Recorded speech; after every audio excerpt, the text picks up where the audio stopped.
सो जय हिंद दोस्तों, कैसे हो आप लोग। आई होप सब अच्छे होंगे। और जैसा कि आप लोगों ने देखा होगा लास्ट वीडियो में कि हम लोग CHSL को MTS को लेके बात कर चुके हैं ऑलरेडी कि 2027 को कैसे टारगेट करना है। तो आज की जो वीडियो होगी वो बेसिकली होगी GD को लेके। SSC GD का एग्ज़ाम होता है, ओके। और बिना किसी देर के शुरू करते हैं, ओके। तो आप लोग अच्छे से जानते हो कि भाई जो SSC GD का एग्ज़ाम है ये बेसिकली जो जितनी भी पैरामिलिट्री फोर्सेस होती हैं जैसे कि BSF, ITBP, CISF, इन सब में कांस्टेबल लेवल पे आप लोग नॉमिनेट होते हो, ठीक है। एग्ज़ाम क्रैक करोगे तो उसके बाद फिज़िकल वगैरह होता है, मेडिकल होता है, उसके बाद आप लोगों को रैंक के हिसाब से जो आप लोगों की पोस्ट प्रेफरेंस है वो मिलती है।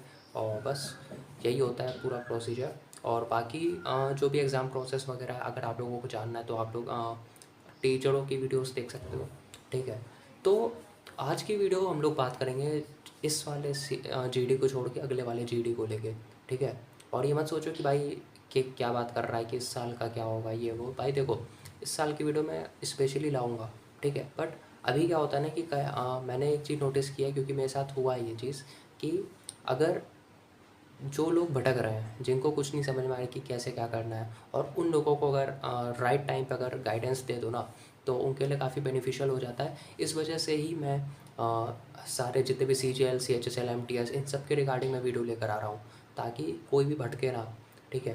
क्योंकि मैं खुद काफ़ी भटका हूँ इस मामले में, और मैं नहीं चाहता कि मेरे जितने भाई बहन हैं वो लोग भटकें, ठीक है। क्योंकि आप लोग भी अच्छे से जानते हो कि 1 से 1.5 साल मस्ट है, इतना लगता ही लगता है। मैक्सिमम बता रहा हूँ क्योंकि मिनिमम देखो 3 से 4 महीने भी लगते हैं, 5 महीने में भी लोग निकाल लेते हैं। बट उनकी क्वांटिटी बहुत कम होती है, ठीक है। बहुत कम ही लोग आप लोगों को मिलेंगे। मैक्सिमम लोगों को 1 से 1.5 साल लगता ही लगता है। तो अभी से अगर तैयारी करोगे ना तब जाके आप लोगों का 1 से 1.5 साल बाद GD के लिए तैयार होगे। तो ये सबसे बढ़िया टाइम है कि आप लोग भाई GD का एग्ज़ाम देने के लिए अभी से तैयारी कर लो, ओके। सो हम लोग लास्ट टाइम हम लोगों ने MTS को लेके बात की थी। और बेसिकली देखो जितने भी एग्ज़ाम्स हम लोगों ने बात की है वो सारे के सारे SSC के हैं, ठीक है। तो एक चीज़ आप लोगों को अच्छे से पता है कि भाई एग्ज़ाम पैटर्न वही रहेगा, ठीक। मैथ्स, रीजनिंग, GK GS और इंग्लिश हिंदी में से कोई एक चॉइस होता है। ये एक ऐसा एग्ज़ाम होता है जिसमें हिंदी भी आती है, ठीक है। बट वो ऑप्शनल होता है, अगर आप लोग नहीं चाहते हो, इंग्लिश चाहते हो तो इंग्लिश कर लो। जैसे कई लोग होते हैं ना कि SSC की तैयारी करते हैं बट वो हिंदी पढ़ते ही नहीं है क्योंकि वो इंग्लिश इतने अच्छे से पढ़ रहे होते हैं, तो वो लोग इंग्लिश देते हैं, हिंदी नहीं देते, ठीक है। बट जो स्टेट लेवल की तैयारी करता है, स्टेट एग्ज़ाम्स हो गए पुलिस के, तो उसमें हिंदी आती है। तो इस वजह से लोग हिंदी का भी प्रेफर करते हैं, ओके। तो जिनको दिक्कत आती है इंग्लिश में वो लोग हिंदी का दे देते हैं, ठीक है। तो ऐसा नहीं है कि मतलब इंग्लिश का काफ़ी हार्ड लेवल होता है, ऐसा कुछ नहीं है। जैसा बाकी SSC के एग्ज़ाम्स में वैसा ही लेवल रहता है, मिला जुला, ठीक है। तो अब बात करनी हम लोगों को ये है कि भाई हम लोगों के पास अभी अच्छा खासा मोटा मोटा समय देखा जाए तो भाई 2027 यानी कि 2026 ये वाला पूरा साल पड़ा है, ठीक। इसमें कई सारे एग्ज़ाम्स होंगे, उसके बाद फिर कैलेंडर आएगा अगले साल का, ठीक। और अगले साल भी SSC GD का एग्ज़ाम एकदम लास्ट में आ जाता है, यानी कि अगले साल भी एग्ज़ाम नहीं होगा, होगा 2028 के स्टार्टिंग में, ये मान के चलो, ठीक है। यानी कि 2028 जनवरी, फरवरी, मार्च कभी भी हो सकता है, ठीक है। और अगर जल्दी जल्दी अगर एग्ज़ाम कराने भी गए तो ये लोग दिसंबर तक, 2027 के दिसंबर तक, उसके पहले तो इम्पॉसिबल ही लग रहा है, ठीक है। क्योंकि ये हुआ है, ये ट्रेंड चला है, ठीक है। इस वजह से तो अच्छा खासा समय आप लोगों का। तो अगर आप लोग चाहते हो कि आराम से भी तैयारी करना तो भी हो जाएगा। बट आराम से तैयारी करने का मतलब ये नहीं कि मतलब आप लोग हवा में तैयारी कर रहे हो, कुछ पता ही नहीं है, मतलब आज लेक्चर देखा फिर 2 दिन बाद लेक्चर देख रहे हैं, रिवीजन नहीं कर रहे हैं, ये सब नहीं करना है, ठीक है। तो टाइम टू टाइम अपने आप को कैपेबल करना है, आराम आराम से तैयारी का मतलब यह है कि भाई जितना आप लोग पढ़ रहे हो भले ही कम पढ़ो बट अच्छे से क्वालिटी कंटेंट पढ़ो और अच्छे से रिवीजन करते रहो कि मतलब उसको भूलो ना, ठीक है। और एक चीज़ और है कि अगर आप लोग इंग्लिश का करोगे, क्योंकि देखो GD के चक्कर में मत रहना, सारे एग्ज़ाम्स के चक्कर में रहना, ओके। इस वजह से तो सबसे पहले हम लोग बात करते हैं, फिर सब्जेक्ट वाइज बात करते हैं कि किसको कितना टाइम देना है, कैसे करना है, ठीक है।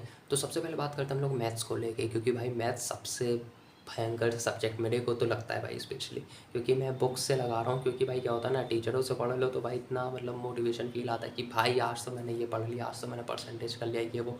बट जब बुक लगाने जाओ ना तब हालत ख़राब होती है अच्छे अच्छे के। ठीक है, मेरी भी हो रही है। ठीक है भाई, धब्बे से पढ़ गया क्योंकि मैं मैथ्स को ज़्यादा टाइम दे रहा हूँ, क्या कर सकते हैं। ठीक है, तो ये चीज़ है। तो मैथ्स को क्या करना है, देखो मैं बताता हूँ। मैथ्स आप लोग जानते हो कि मैथ्स और रीजनिंग ऐसे सब्जेक्ट्स हैं जो पूरा स्कोर करते हैं बच्चे। ठीक है, सब लोग करते हैं, मैक्सिमम करते हैं। ठीक है, मैथ्स और रीजनिंग में शायद ही कुछ कुछ लोग ऐसे होंगे जिनके 2 नंबर कम हुए होंगे, लगभग लगभग फुल ही आते हैं। ठीक है, तो ये बात दिमाग में रखो कि भाई अगर मैथ्स और रीजनिंग में आप लोगों के 1-2 नंबर भी कम हुए तो आप लोगों की चांसेस बहुत ज़्यादा है कि आप लोगों की रैंक पीछे जा सकती है। फिर आप लोगों को जो दूसरे सब्जेक्ट्स हैं जैसे कि जीके जीएस है, तो जीके जीएस में आप लोगों को नंबर खींचने पड़ेंगे। और जीके जीएस का मतलब ये है कि आप लोगों को जीके जीएस बहुत अंदर तक, गहराई तक पढ़नी पड़ेगी, जितना बाकी लोग ना पढ़े हो। ठीक है भाई, जैसे कि फॉर एग्जांपल कि मान लो आप लोगों से 2 क्वेश्चन गलत हो गए मैथ्स के, मतलब आते नहीं है, गलत नहीं हुए मतलब आते ही नहीं, आप लोगों ने छोड़ दिए। तो आप लोगों को 2 क्वेश्चन बाकी लोगों से एक्स्ट्रा करना होगा जीके जीएस में, क्योंकि भाई आप लोगों को रैंक भी तो लानी है इस वजह से। ठीक है, इसीलिए अगर आप लोग चाहते हो ना तो आप लोग मैथ्स रीजनिंग की बात मैं बात करूँगा। मैथ्स में फुल स्कोर करना है। आई थिंक 15 नंबर, 15 क्वेश्चन आते हैं मैथ्स के, और मेरे को एग्जैक्ट याद नहीं है। ठीक है, तो ये चीज़ है। अब मैथ्स के लिए करना क्या है, फ़र्स्ट ऑफ़ ऑल सबसे पहले आप लोग टीचर चूज़ कर लो, जो भी टीचर अच्छा लगे। ठीक है, मार्केट में कई सारे टीचर हैं, ये मत सोच के चलना कि इनका फ़ैन फॉलोइंग बहुत अच्छा है, काफ़ी मतलब फ़ैन पेज अच्छा है। ठीक है, काफ़ी बच्चे लोग उसके बारे में बताते हैं, ये वो, ऐसा कुछ नहीं है। ठीक है, आप लोग अपने हिसाब से चूज़ करो। ठीक है, ऐसा नहीं है कि मतलब कोई अगर काफ़ी अच्छा फ़ैन बेस है तो भाई उसका फ़ैन बेस ऐसा नहीं हुआ है, उन्होंने मेहनत की है तभी जाके हुआ है। ठीक है, बच्चों ने प्यार दिया है इस वजह से हुआ है। तो आप लोग बेसिकली जो नामी गिरामी टीचर है उनसे भी कर सकते हो, और जो नॉर्मल टीचर है उनसे भी कर सकते हो। ठीक है, लगभग लगभग कई सारे टीचर्स अच्छे ही होते हैं। ठीक है, बस ये है कि आप लोगों को जिस टीचर से भी पढ़ना है, चाहे वो किसी भी टीचर से पढ़ो, शिद्दत से पढ़ो। ठीक है, शिद्दत से पढ़ो और अच्छे से सारे कंसेप्ट लिखो, कॉपी में नोट्स बनाओ, नोट्स बना के उसके रिवीजन करो। रिवीजन करने के बाद उसके बाद आप लोग क्या करो, मॉक टेस्ट वगैरह कुछ भी नहीं करना है, आप लोगों को उसकी करनी है प्रैक्टिस। प्रैक्टिस के लिए आप लोगों को बुक लेनी है, बुक मस्ट है भाई, कुछ नहीं कर सकते इसके बिना। ठीक है, मैथ्स में भाई आप रीजनिंग की बुक ना लो चलेगा। ठीक है, मैंने रीजनिंग की बुक ली, मैं कर नहीं रहा हूँ क्योंकि मेरे को ऐसा नहीं कि मतलब मेरे को ज़रूरत नहीं पड़ रही, मैं करता हूँ, ऐसी बात नहीं है। बट रीजनिंग की अगर आप बुक नहीं भी लोगे ना तो भी चल जाएगा। बट मैथ्स का तो भाई आप लोगों को बुक लेना पड़ेगा, क्योंकि जो आपका आईना है ना वो आप लोगों को सिर्फ और सिर्फ मैथ्स ही दिखाएगा, मैथ्स की बुक दिखाएगी। ठीक है, क्योंकि मैंने खुद देखे भाई मिसलेनियस के ऐसे ऐसे क्वेश्चन आते हैं कि भाई फक। ठीक है, तो अब क्या कर सकते हैं इस वजह से। तो आप लोगों को क्या करना पड़ेगा।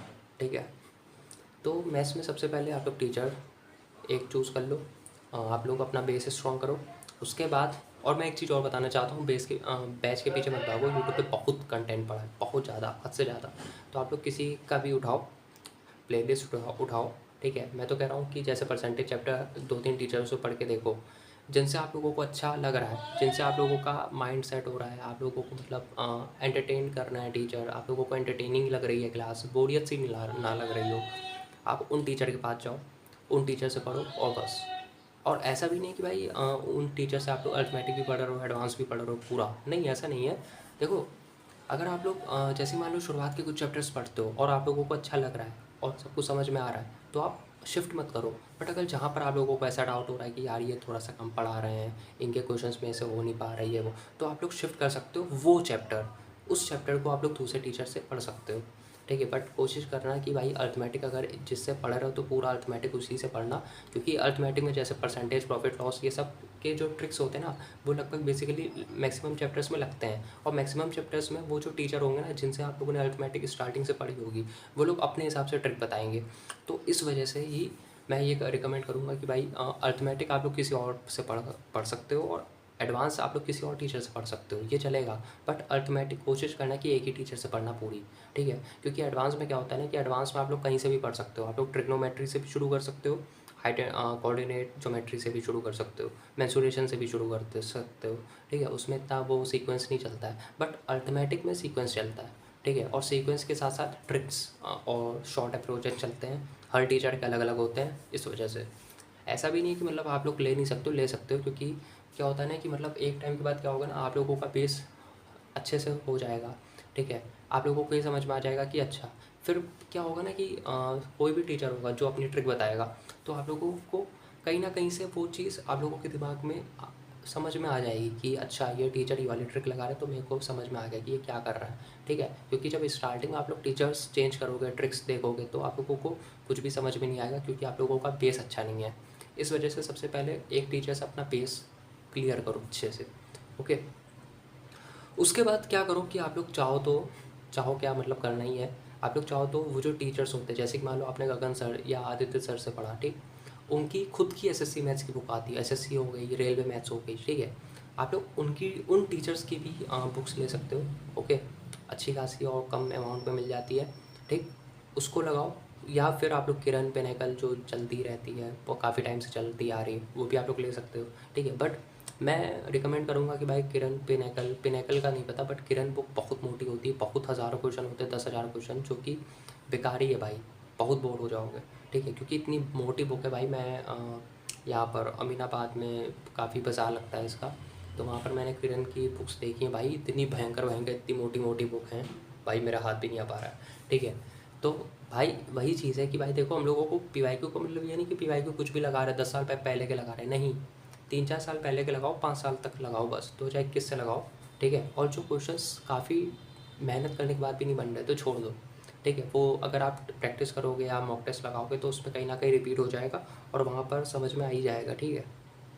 तो इतना आप लोगों को ध्यान देने की ज़रूरत नहीं है एक दो क्वेश्चंस के चक्कर में, क्योंकि सिर्फ मैथ्स नहीं है, मैथ्स के अलावा बहुत कुछ है, ठीक। ये चीज़ है। अब मैं मैथ्स में ज़्यादा टाइम दे रहा हूँ क्योंकि मैं पर्सनली मैथ्स से जूझ रहा हूँ, तो आप लोगों को भी ना जूझना पड़े, इसलिए मैं आप लोगों को मैथ्स में टाइम दे रहा हूँ इस वीडियो के थ्रू, ठीक है। तो ध्यान से सुन लो। तो सबसे पहले बेस स्ट्रॉन्ग करो, उनकी उन टीचर्स की जो पर्सनली जो बुक्स आती हैं, एसएससी मैथ्स, रेलवे मैथ्स, वो ले लो, उसको पूरा लगाओ। और उसमें 2019 2018 के भी क्वेश्चंस होंगे, उनको पहले से ही काट दो। मैंने काट दिए हैं, ठीक है। मैं सिर्फ और सिर्फ 2020 तक मैंने सारे काट दिए, और उसमें कुछ अलग से ACI OIB इन सब के भी क्वेश्चंस आते हैं, वो भी मैंने काट दिए। मेरे को अगर एसएससी का लगाना है, एसएससी मैथ्स लिए, तो मैं सिर्फ एसएससी मैथ्स के, एसएससी के ही सारे एग्जाम्स के क्वेश्चन लगाऊंगा, बट लगाऊंगा एसएससी के सारे क्वेश्चन होने चाहिए, ठीक। और 2021 से ही होने चाहिए, ठीक है। 2021 से पहले के सब हटा दो, 2020 के भी हटा दो, ठीक। और प्री मेंस दोनों के लगाओ। ये करने के बाद जब पूरी बुक आप लोग लगाओगे, उसके बाद एक चीज़ और है, पूरी बुक नहीं, मतलब यह है कि अगर आप लोगों का अच्छे खासे 10-12 चैप्टर्स हो गए हैं, तो आप लोग मॉक टेस्ट लगाओ। और साथ ही साथ आप लोग एक चीज़ और कर सकते हो, जैसे कि मान लो आप लोगों ने परसेंटेज पूरी लगा ली बुक से, तो आप लोग रिवाइज़ कर रहे हो, अच्छे से रिवाइज़ हो जाए तो उसके बाद आप लोग चैप्टर वाइज टेस्ट भी दे सकते हो, ठीक है। जो चैप्टर वाइज मॉक होते हैं उनको दे सकते हो। उसमें स्टार्टिंग में आई नो मैं अभी से बोल रहा हूँ कि अगर मैं लगाने बैठूँगा मेरे से मिस्टेक होगी, ठीक है, आप लोगों से भी होगी, कई लोगों से होती है, तो उससे हम लोगों को सीखना है। ये नहीं सोचना है कि भाई यार इतने टफ क्वेश्चन अगर पेपर में आएंगे तो मैं कैसे करूँगा। भाई यही मौका है, अगर आप 25 के 25 क्वेश्चन भी नहीं कर पा रहे हो ना, 2 क्वेश्चन कर पा रहे हो 25 में से, सिर्फ 2 ही क्वेश्चन कर पा रहे हो, तो भी ये मौका है कि भाई अभी आप लोगों को समझ में आ रहा है कि मेरी गलती क्या है, तो आप लोग उस गलती पे काम कर सकते हो अभी, ठीक। भाई बाद में गलती होने से अच्छा है कि अभी हम लोग गलती करके सुधार लेना यार। इस वजह से तो मॉक टेस्ट एक आईना होता है जो आप लोगों को दिखाता है कि आप लोग कहाँ स्टैंड करते हो। इसका मतलब ये नहीं कि आप लोग कर ही नहीं सकते, ठीक है। इसीलिए तो मॉक टेस्ट दे सकते हो आप लोग चैप्टर वाइज, या फिर 10-12 चैप्टर्स हो जाए, मतलब कि लगभग लगभग 50% लगभग सिलेबस हो जाए या उसके ऊपर, तो आप लोग हाँ सेक्शनल मॉक लो दो, ठीक है। उसमें जो भी आप लोगों ने टॉपिक नहीं पढ़ा उसको आप स्किप कर सकते हो, ठीक है। तो आप लोग सेक्शनल मॉक दे सकते हो, धीमे धीमे आप लोगों का नंबर्स इंप्रूव होते रहेंगे जैसे जैसे आप लोग आगे के क्वेश्चंस लगाते जाओगे चैप्टर वाइज, ओके। और जो क्वेश्चंस आप लोगों के उसमें से गलत हो रहे हैं, जो आप लोगों ने पढ़ रखे हैं, तो उसको आप लोग कॉपी में उतारो, एक बढ़िया सी सेपरेट कॉपी बनाओ, मोटी बनाना, ठीक है। और उसमें लिखना शुरू कर दो कि भाई ये, और ज़रूरी नहीं कि सिर्फ आप मॉक से लगा रहे हो, यूट्यूब पे कई सारे लोग प्रैक्टिस सेट करवाते हैं, आप वहाँ से भी देखो, ठीक है। ऐसा नहीं कि मतलब एक दिन में परसेंटेज के गगन सर से भी देख रहे हैं, आदित्य सर से भी देख रहे हैं, अभिषेक सर से भी देख रहे हैं, अभिनय सर से भी देख रहे हैं, राकेश सर से भी देख रहे हैं, यही किए जा रहे हैं पूरा दिन, ऐसा नहीं है। एक टीचर को पकड़ो, उनकी प्लेलिस्ट अगर हो तो प्लेलिस्ट के हिसाब से करना शुरू करो, ठीक है। तो वहाँ से कर सकते हो, और सिर्फ एक घंटा दो, बस 1 घंटा सिर्फ और सिर्फ वो प्लेलिस्ट देखो, जो भी वो भी नहीं जो करवा रहे हो, ठीक है, अब जो नहीं करवाएंगे, ठीक। और उसके अलावा जो भी 2 घंटे आप लोग दोगे, 1.5 से 2 घंटे, वो सिर्फ और सिर्फ आप लोग सिर्फ अपनी प्रैक्टिस पे दोगे, बस उसमें आप लोग प्रैक्टिस भी कर सकते हो, उसमें आप लोग मॉक भी दे सकते हो, ठीक है। मैथ्स में आप लोगों को कम से कम 3 घंटे देने पड़ेंगे अगर वीक है तो, ये मान के चलो, ठीक। तो मैथ्स में यही करना है बेस। उसके बाद कोई भी बुक ले लो PYQ वाली, उसको लगाओ 5 साल के लगभग, ठीक। उसके बाद फिर मॉक में चले जाओ, मॉक करना शुरू कर दो, बस मॉक के अलावा कुछ भी नहीं करना है। अब बताओ, तुम खुद सोचो भाई कि इसके अलावा कुछ है, ये बताओ। अगर मॉक में नंबर कम हो रहे हैं, इट मीन्स कि आप लोगों को मॉक और अच्छे से एनालाइज करना है और अच्छे से समझना है और उस चैप्टर को दोबारा से रिवाइज करना है, बस यही है, और कुछ भी नहीं है इसके अलावा, बस, ठीक है। इसीलिए, और जब बार बार आप मॉक दोगे, सेक्शनल मॉक दोगे ना पूरे चैप्टर का, मतलब पूरे सब्जेक्ट का, सब्जेक्ट वाइज, तो आप लोगों के जो फॉर्मूले होंगे या कुछ चीज़ें होंगी ना जो आप लोग बार बार बोलते हो कि प्रॉफिट लॉस में ये क्या होता है वो क्या होता है, आप लोग रट जाओगे उससे। फिर आप लोगों को उससे पता है क्या होगा कि आप लोगों से फॉर्मूले नहीं भूले जाएंगे। आप लोग लॉजिक भूल सकते हो बट आप लोग फॉर्मूले नहीं भूलोगे। सब कुछ आप लोगों को दिमाग में आएगा कि कि अगर मान लो क्वेश्चन आया, ठीक है, तो आप लोगों को ये समझ में आ जाएगा कि मेरे को करना है क्या है, ये तो आप लोगों को समझ में आ जाएगा, बट कैसे करना है वो आप लोगों को सोचना पड़ सकता है, वही आप लोगों से दिक्कत होगी। इसीलिए भाई आप लोग खुद सोचो कि लोग मॉक लगा रहे हैं, इतने बच्चे मॉक लगा रहे हैं, तो क्या वो लोग रिवाइज पूरा मतलब करना पड़ता होगा, हर एक पेज, हर एक कॉपी का हर एक नोट्स करना पड़ता होगा? नहीं, ठीक है। उनको कुछ चीज़ें होती हैं गिनी चुनी जो इंसान भूलता है, उन्हीं को रिवाइज करना पड़ता है, ठीक है। और वो एक टाइम के बाद वो भी भूलना बंद हो जाता है। फिर ये होता है कि आप लोगों का लॉजिक चल काम करता है उस समय कि भाई कौन सा लॉजिक लगाना है, कैसे करना है, ये वो, ठीक है। तो अभी के लिए फ़िलहाल बस ये है कि रिवीजन करते रहो, बस रिवीजन करो, और जैसे जैसे चैप्टर ख़त्म होते जाएँ 50-60%, तो उसके बाद सब्जेक्ट वाइज मॉक लगाना शुरू कर दो। और सेक्शनल टाइमिंग आ चुकी है तो फुल लेंथ का कोई फ़ायदा है नहीं अब, तो 15 मिनट वाले जो सेक्शनल टेस्ट होते हैं उनको ही लगाओ, बस उनको ही लगाना, उसके बाद कोई भी चीज़ नहीं है जो बचेगी, ठीक। तो आई होप मैथ्स का समझ में आया होगा, GD वालों के लिए खासकर, ठीक है। GD वालों की वीडियो बनी रही है, और ये सिर्फ और सिर्फ GD के लिए नहीं है, ये हर एक एग्ज़ाम के लिए है। जो लोग CGL के एग्ज़ाम वीडियो देख कर आओ ना, वो ये भी देख सकते हो, ये भी वही चीज़ है जो मैंने उसमें बताई होगी, ठीक है। ज़्यादा कुछ अंतर होगा नहीं, तो यही करना है, ठीक है। इसीलिए, क्योंकि मैं चाहता ना मैं SSC की एक ही वीडियो बना लेता, उसमें GD CHSL सबका एक ही स्ट्रेटेजी बता देता। बट क्या होता है ना कि कई लोग अलग से चाहते हैं कि भाई CGL के अलग से बना दो, CHSL के अलग से बना दो, इस वजह से मैं अलग से बना रहा हूँ, ठीक है। तो अब बात करते हैं हम लोग मैथ्स हो गया, अब रीजनिंग की बात करते हैं। भाई रीजनिंग स्कोरिंग सब्जेक्ट है, ये मान के चलो, बट इसका मतलब ये नहीं कि आप लोग उसको हल्के में ले लो, ठीक है। क्योंकि वहाँ पर भी कुछ लॉजिक होते हैं, कुछ ट्रिक्स होती हैं, और कुछ ऐसी ऐसी चीज़ें होती हैं जो आप लोग समझ ही नहीं सकते, मतलब आप लोगों को पता भी नहीं होगा, नॉलेज का खेल होगा। जैसे कि कुछ इंडियन जैसे करेंसी होती है, वैसे बाहर की भी कोई करेंसी आ जाएगी, उसमें ऑड बना जाएगा कि इसकी ये करेंसी होती है, इस देश की ये करेंसी होती है, इस देश की ये करेंसी होती है। उसमें आप लोगों को ये देखना पड़ेगा कि किसकी करेंसी नहीं होती है, एक क्वेश्चन उसमें से गलत होगा, तो वो जो ऑड वन होगा ना उसको आप लोगों को अलग करना पड़ेगा, ये वो। तो ऐसे ऐसे क्वेश्चन आ सकते हैं जिसमें आप लोगों को नॉलेज चाहिए। नॉलेज कैसे मिलेगी? GK पढ़ के, ठीक है। तो ऐसे कई सारे क्वेश्चंस आते हैं, एनालॉगी के कई सारे क्वेश्चंस हैं, और कोडिंग डिकोडिंग काफ़ी क्वेश्चंस हैं। ये सब कुछ प्रैक्टिस से ही आएगा, ठीक है। नंबर सीरीज़ हो गई, तो ये सब से प्रैक्टिस से आना है, ठीक है। तो रीजनिंग में आप लोगों को क्या करना है ना कि आप लोग सिर्फ एक टीचर से नहीं, आप लोग मल्टीपल टीचर से भी पढ़ सकते हो। करना क्या है, सबसे पहले आप लोग SSC की वेबसाइट में जाके या कहीं से भी देख लो, वहाँ टीचर्स कई सारे होते हैं जो सिलेबस बता देते हैं, ठीक है। सिलेबस आप लोग लिख लो, ठीक। उसके बाद जैसे मान लो कैलेंडर है, कैलेंडर उसमें चैप्टर है, तो आप लोग कैलेंडर डालो यूट्यूब पे, और जो भी उसके जिसमें सबसे ज़्यादा व्यूज़ हो वो वाली वीडियो देख लो कैलेंडर से रिलेटेड, ठीक। वो लोग क्या करेंगे, आप लोगों को ट्रिक बताएंगे, सब कुछ अप्रोचेस बताएंगे, स्मार्ट अप्रोच और शॉर्ट ट्रिक्स वगैरह सब कुछ बताएंगे। उसके बाद देखने के बाद आप लोग बढ़िया से मॉक लगा सकते हो, ठीक है। एक चीज़ और है, जब आप लोग रीजनिंग करोगे तो रीजनिंग करते समय उसमें जो भी क्वेश्चंस सर करवाएंगे, ऐसा तो है नहीं कि हर एक क्वेश्चन आप लोगों को नहीं आता होगा। एक दो क्वेश्चन ऐसे होंगे जिसमें आप लोग फंसोगे, ठीक है। सारे क्वेश्चंस में नहीं, कुछ कुछ क्वेश्चन में ही फंसोगे। तो जिन जिन क्वेश्चन में आप लोग फंसोगे उनको एक कॉपी में लिख लेना, ठीक है, नोट डाउन कर लेना, उनको रिवाइज़ करना। तो जब आप उनको रिवाइज़ करोगे ना, तो आप लोगों का कैलेंडर का जो पूरा चैप्टर है वो आप लोगों का ऑटोमेटिकली रिवाइज़ होना शुरू हो जाएगा, ठीक है। इस वजह से तो ऐसे करके जैसे जैसे कैलेंडर हो गया तो चैप्टर वाइज टेस्ट लगा लो कैलेंडर के, उसमें से अगर कुछ क्वेश्चन टफ आ गए या मिल गए तो उसको एनालाइज करके उसको कॉपी में लिख लो, जो आप लोगों से ना हो पाएँ, ठीक। ऐसे ऐसे कर सकते हो। और जैसे ही जैसे 50-60% सिलेबस हो जाए, आप लोग मॉक टेस्ट लगाना शुरू कर दो सब्जेक्ट वाइज, सेक्शनल वाइज, ठीक है। ये चीज़ है। तो रीजनिंग में कुछ इतना मतलब जाम नहीं कर रहा है कि भाई आप लोग बैच ले लो, ये वो कुछ भी नहीं लेना है भाई, ठीक है। सिर्फ प्रैक्टिस है, रीजनिंग में सिर्फ और सिर्फ प्रैक्टिस है। मैथ्स में भी प्रैक्टिस है, बट मैथ्स में क्या होता है ना कि कंसेप्ट आप लोगों को सीखना पड़ता है काफ़ी डिटेल में, बट रीजनिंग में हो जाता है। ठीक है, यूट्यूब पे बहुत कुछ पढ़ा है, मैथ्स का भी पढ़ा है, रीजनिंग का भी पढ़ा है। ठीक, अब बात करते हैं हिंदी और इंग्लिश की। भाई देखो, हिंदी का मैं पर्सनली बता नहीं सकता किसी भी टीचर से, क्योंकि मैंने अभी तक हिंदी पढ़ी ही नहीं है। ठीक है, रैंकर्स गुरुकुल में एक स्वाति मैम है, उनका मैंने बैच लिया रखा है, बट मैंने अभी तक नहीं पढ़ा बिल्कुल भी, और लाइफ टाइम बैच है मेरे पास, इसलिए मैं रिकमेंड नहीं कर सकता कि मतलब उनका भी अभी मैं फ़िलहाल रिकमेंड नहीं कर सकता। तो हिंदी का तो मैं बिल्कुल ही मतलब भूल ही जाओ कि मैं बता पाऊँगा। तो मैं इंग्लिश का बता देता हूँ कि भाई इंग्लिश के लिए कुछ चीज़ें ऐसी होती हैं भाई, बुक्स बहुत मैटर करेंगी। ठीक है, तो बुक्स के लिए क्या करना है कि सबसे पहले आप लोगों के पास नीतू मैम की वॉल्यूम 1 होनी चाहिए।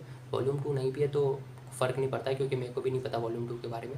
वॉल्यूम 1 तो होनी चाहिए, क्योंकि उसमें ग्रामर और साथ ही साथ वो कैब सब कुछ है उसमें। ठीक है, तो वो कैब वगैरह आप लोग रिवाइज़ करना चाहते हो, वो कैब वगैरह सब कुछ रिवाइज़ कर सकते हो।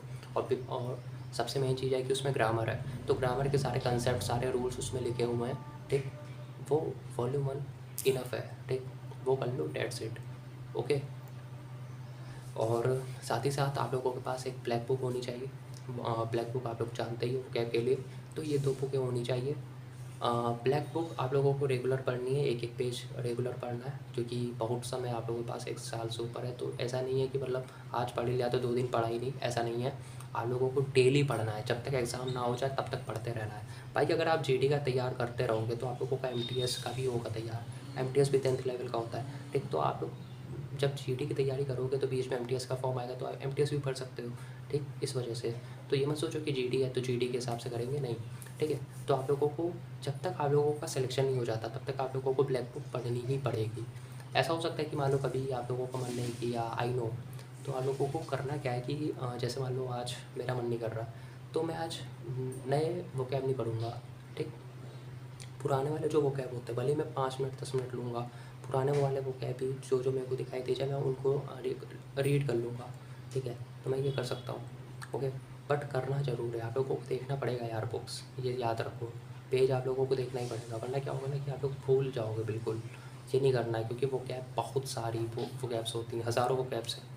ठीक है, इस वजह से, और आप लोगों के पास तो अच्छा खासा टाइम है, तो आप लोग इंग्लिश को मतलब हिंदी मीडियम वैसे तो हिंदी ही अटेम्प्ट करते हैं मैक्सिमम, तो ज़रूरी नहीं कि आप लोग हिंदी अटेम्प्ट करो, आप लोगों के पास इतना सारा टाइम है कि आप लोग इंग्लिश भी अच्छे से अटेम्प्ट कर सके, स्कोर कर सकते हो। ठीक, ये चीज़ है। तो वोकैब और ग्रामर स्टार्टिंग से लेके चलनी है, और जब वोकैब और ग्रामर यानी कि ग्रामर जो हो बेसिकली, ग्रामर जैसे जैसे आप लोगों की कंप्लीट होती जाए तो ग्रामर के आप लोग टेस्ट देना शुरू करते हो, चैप्टर वाइज भी और सेक्शनल वाइज भी। साथ ही साथ उसमें वोकैब भी मिल जाएगी, तो वोकैब भी जो जो आप पढ़ते जाओगे, कुछ कुछ वोकैब्स होंगी वो आप लोगों का उसी टेस्ट में आ जाएगा, तो ऐसे प्रैक्टिस होती रहेगी। ठीक, और जैसे जैसे आप लोगों का ग्रामर पोर्शन ख़त्म होता जाए वैसे वैसे आप लोग आरसी शुरू कर देना, जिसमें क्लोज टेस्ट हो गया, पीक्यूआरएस हो गया, कॉम्प्रिहेंशन वगैरह जो पार्ट आता है वो। ठीक, उसका मैं बाद में बताऊँगा, क्योंकि मैं फ़िलहाल खुद ही अभी वोकैब और ग्रामर का पोर्शन कर रहा हूँ, क्योंकि अगर आप ये 2 भी कर लेते हो तो आप लोगों का 75% से लेके 80% सिलेबस आप लोगों का कंप्लीट है। ठीक है, इसीलिए, क्योंकि ज़रूरी नहीं कि भाई स्टार्टिंग से आप लोग हर एक चीज़ लो। ठीक है, क्योंकि हम लोगों को बाकी चीज़ों में भी टाइम देना है। ठीक है, और आप लोगों के पास अच्छा खासा टाइम है, तो आप लोग आराम से वोकैब और ग्रामर पढ़ के यूटिलाइज़ कर सकते हो। स्टार्टिंग से मत भागो इतना सिलेबस के पीछे। ठीक है, तो 3 घंटे वो ग्रामर को 1 घंटा दो, और 1 घंटा या आधा घंटा वोकैब को दो बस। ठीक, 4 से 5 घंटे आराम से इनको देने ही पड़ेंगे। ठीक, और रीजनिंग का 1 घंटा मान के चलो, एक या 1.5 घंटे से ज़्यादा उसको नहीं देना है, यानी कि मान के चलो अभी तक 6 से साढ़े 6 घंटे आप लोगों का इतना ज़रूरी है करना। ठीक, अब बात करते हैं हम लोग जीके जीएस। तो जीके जीएस में भाई क्या है कि आप लोगों को सबसे पहले जो स्टार्ट करना है वो आप लोगों को पॉलिटी, हिस्ट्री, ज्योग्राफी, इकोनॉमिक्स, इन 4 में से किसी एक से शुरू करना है, स्टार्ट ठीक करना। और मैंने ऑलरेडी बता रखा है कि इन 4 से ही शुरू करना होता है जीके जीएस पढ़ना। ठीक, तो इनमें से किसी से भी शुरू कर सकते हो, और अच्छे से जब आप लोग टॉपिक वाइज पढ़ते जाओ, जब नया टॉपिक आए तो उसके पहले, जैसे कि मान लो आप लोगों का फंडामेंटल राइट्स ख़त्म हो गया, अब आप लोग ड्यूटीज़ करने जा रहे हो, तो फंडामेंटल राइट्स को अच्छे से रिवाइज़ करके बार बार 2-3 बार 4 बार रिवाइज़ करके आप लोग उसके टॉपिक वाइज मॉक दो। ठीक है, क्योंकि भाई पॉलिटी हिस्ट्री ये सब क्या होता है ना, इसमें बहुत याद करना पड़ता है। तो इसमें क्या होता है ना कि जब आप टेस्ट दोगे ना तो आप लोगों को वो चीज़ रिकॉल होती रहेगी। ठीक है, आप लोगों के ब्रेन में ये चीज़ आएगी कि हाँ भाई कि मतलब टेस्ट देना है तो मेरे को याद करना है, तो ब्रेन उस हिसाब से लेगा कि भाई इसको माइंड में डालना है। ठीक है, इस वजह से, क्योंकि जब आप याद करने बैठते हो ना टेस्ट के हिसाब से, तो आप लोगों को चीज़ें याद हो जाती हैं। इस वजह से तो टेस्ट हम लोगों को देना है ताकि हम लोगों को और अच्छे से याद हो। और टेस्ट में अगर कोई नया क्वेश्चन मिलता है उससे रिलेटेड, उसी टॉपिक से रिलेटेड, तो उनको कॉपी में नोट डाउन करना है। ओके, अगर आप लोग चाहते हो कि हैंड रिटन नोट्स चाहते हो ना, तो मैं वो भी प्रोवाइड कर दूंगा। मेरे को एक जगह से हैंड रिटन नोट्स मिले थे और बहुत अच्छे नोट्स हैं, ठीक है, परमार सर के ही नोट्स हैं, ये भी सुन लो, ठीक है। तो डेट्स वाई, बट हैं किसी और के, तो अगर आप लोग चाहते हो तो मैं आप लोगों को प्रोवाइड कर दूंगा, बट तभी करूँगा जब आप लोग कहोगे, ठीक है, वरना मैं ऐसे नहीं देने वाला, क्योंकि क्यों ही देना भाई। अगर आप लोग मोटिवेट करोगे, आप लोग सब्सक्राइब करोगे, प्यार बनाए रखोगे, तभी तो दूंगा, वरना मेरे ऊपर भी कॉपीराइट आ सकता है इस वजह से, ठीक है। तो ऐसे ऐसे करके आप लोगों को पहले ये 4 सब्जेक्ट्स एक एक करके ख़त्म करना है। अब जैसे मान लो पॉलिटी ख़त्म कर लिया आप लोगों ने, तो पॉलिटी के बाद हिस्ट्री आप लोग शुरू करोगे। साथ ही साथ पॉलिटी को हफ्ते में एक बार रिवाइज़ करोगे, ये नहीं कि रोज़ कर रहे हो भाई, रोज़ पॉलिटी करने में भी हालत ख़राब हो जाएगी आप लोगों की। हफ्ते में एक बार करो या 2 बार कर लो, ठीक। और अगर चाहते हो, अगर आप लोगों के पास टाइम है, तो आप लोग रोज़ भी कर सकते हो। ऐसा मैं ये नहीं कह रहा कि मतलब करो ही ना, कर सकते हो, रोज़ भी कर सकते हो, वो आपके ऊपर चॉइस है, या फिर 2 दिन छोड़ के कर सकते हो। बट संडे, यानी संडे या सैटरडे, जो भी आप लोगों का एक दिन ऐसा मिलता है खाली, उस दिन आप लोगों को रिवाइज करना है पूरा का पूरा सब्जेक्ट, ठीक, ये करना ही करना है, ठीक है। इसीलिए स्टार्टिंग में चीज़ें याद नहीं होती, आई नो, बट धीमे धीमे जब आप लोग पढ़ते रहोगे बार बार, तो वो चीज़ ऑटोमेटिकली याद हो जाएगी, ठीक। और टीचर्स के लिए अगर मैं बताऊँ तो परमार सर बहुत अच्छे टीचर हैं, ठीक। मैंने भी गलती करती थी कि स्टार्टिंग में अगर मेरे को पता होता तो मैं परमार सर का बैच ले लेता और उसी से पढ़ता, बट ठीक है यार, अब नोट्स वगैरह मिल गए हैं। तो वैसे भी जीके जैसे ऐसे कि भाई काफ़ी कुछ पढ़ने के बाद भी ऐसा लगेगा कि भाई कुछ नहीं पढ़ा है तो क्या कर सकते हैं। बाकी जितने उनके नोट्स मेरे पास पढ़े, मैं बस उन्हीं से ही सेटिस्फाइड हूँ। जो भी चीज़ नहीं इधर उधर से पढ़ूंगा वही उसमें नोट डाउन कर लूँगा, तो यही चीज़ है। बट परमार सर ही अच्छे हैं, क्योंकि मैंने इसके अलावा कुछ ही टीचर्स होंगे, शायद ही कोई ऐसा टीचर होगा जिसके बारे में मैंने सुना हो, ठीक है। सब उन्हीं के बारे में बताते, डेट्स वाई, ठीक। उनकी 1 शॉट लेक्चर्स देख सकते हो बस, ठीक। कहीं से भी देख सकते हो, उसमें आप लोगों की चॉइस है पूरी, बट परमार सर से आप लोग देख सकते हो, वो वेल एंड गुड रहेगा आप लोगों के लिए, ठीक है। तो ये रही ओवरऑल जीके जीएस की बात। उसके बाद क्या करना है आप लोगों को, जो भी साइंस का पोर्शन हो गया, या फिर स्टैटिक जीके, करंट अफेयर को छोड़ के स्टैटिक जीके, साइंस, ये सब इनको ख़त्म करना है, ठीक है। करंट अफेयर लास्ट में तब करना जब आप लोगों का पेपर पास आ जाए, जब आप लोग पेपर पास क्या आ जाए, जब आप लोगों का सब कुछ ख़त्म हो जाए अच्छे से। उसके बाद आप लोग कंपाइलेशन जो होता है ना एग्ज़ाम से पहले, या फिर जो मंथली आता है कंपाइलेशन, उसको करना। बट वो तब करना जब आप लोगों का 90% सिलेबस कंप्लीट हो जाए, तब करना इसको, ठीक है। क्योंकि स्टार्टिंग से डेली करंट अफेयर पढ़ना मेरे को तो बेवकूफ़ी लगती है, ठीक है। इतना टाइम मत दो, इससे अच्छा भाई आप दूसरी चीज़ों में टाइम दे सकते हो। आप लोग पॉलिटी रिवाइज कर सकते हो, याद कर सकते हो, कोई याद करने वाली चीज़ हो गई या प्रैक्टिस वाली चीज़ हो गई, उसमें आप लोग ध्यान दे सकते हो, ठीक है। तो मैं नहीं मानता कि मतलब डेली सही रहेगा करना, बट अगर आप लोग चाहो तो कर सकते हो, ऐसा ज़रूरी नहीं है कि आप लोग ना करो, कर सकते हो, ठीक है। सो ओवरऑल जीडी को लेके ये एक डिटेल वीडियो थी, आई होप समझ में आया होगा, ठीक। वीडियो काफ़ी लॉन्ग है, बट अगर आप लोग ध्यान से सुने होंगे तो आप लोगों को समझ में आया होगा कि क्या करना है, ठीक। मैथ्स में आप लोगों को बुक लेनी ही लेनी है। जीके जीएस में आप लोग बुक नहीं भी लोगे तो चलेगा, ठीक है, क्योंकि आप लोग जब टॉपिक वाइज पढ़ते रहोगे तो मॉक लगाते रहना टॉपिक वाइज, चैप्टर वाइज, वो काफ़ी बेनिफिशियल होगा, ठीक है। और उसके बाद फिर जब आप चैप्टर वाइज ख़त्म करते जाओगे, 50% से ऊपर हो जाएगा, तब आप लोग मॉक्स लगाना, फुल लेंथ मॉक्स लगाना, ठीक है। उसके बाद फिर आप लोग जो पीवाईक्यू वाले मॉक्स होते हैं वो लगाना, उसमें आप लोगों को पता चलता रहेगा कि कौन सा क्वेश्चन कितना इंपॉर्टेंट है, कौन सा टॉपिक कितना इंपॉर्टेंट है, ये सब चीज़ें। तो बाकी चीज़ों के लिए बुक इतनी इंपॉर्टेंट नहीं है, बट मैथ्स एक ऐसा सब्जेक्ट है ना, और इंग्लिश, ये 2 ऐसे सब्जेक्ट्स हैं जिसमें आप लोगों को बुक लेनी ही पड़ेगी, क्योंकि आप लोगों को आईना दिखाएगा, ठीक है। और मैं रियलिटी जो होगी ना टीचर्स को लेके, या बुक्स को लेके, या बैचेस को लेके, इसके ऊपर भी मैं एक वीडियो लाने वाला हूँ जल्दी, ठीक है। क्योंकि काफ़ी लोगों से मैं खुद भी एक्सपीरियंस कर चुका हूँ, इस वजह से मैं वीडियो लाने वाला हूँ, ठीक है, जिसमें आप लोगों को काफ़ी अच्छे से बताऊँगा कि भाई क्या सच है क्या झूठ है, और कैसे टीचर्स अपने आप को डिफेंड करते हैं बैचेस के हिसाब से, ठीक है। तो काफ़ी कुछ है, वो मैं अलग किसी वीडियो में लेकर आऊँगा, ओके। सो ये थी ओवरऑल स्ट्रेटेजी जीडी 2027 को लेके, यानी 2027 और 2028 को लेके, ठीक।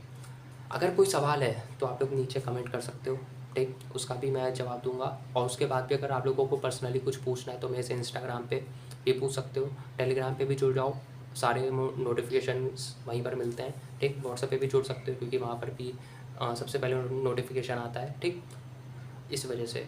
और यूट्यूब पे तो जुड़ना ही जुड़ना है, ओके। तो आई होप वीडियो अच्छी लगी हो, ठीक, अपने दोस्तों को शेयर कर लो।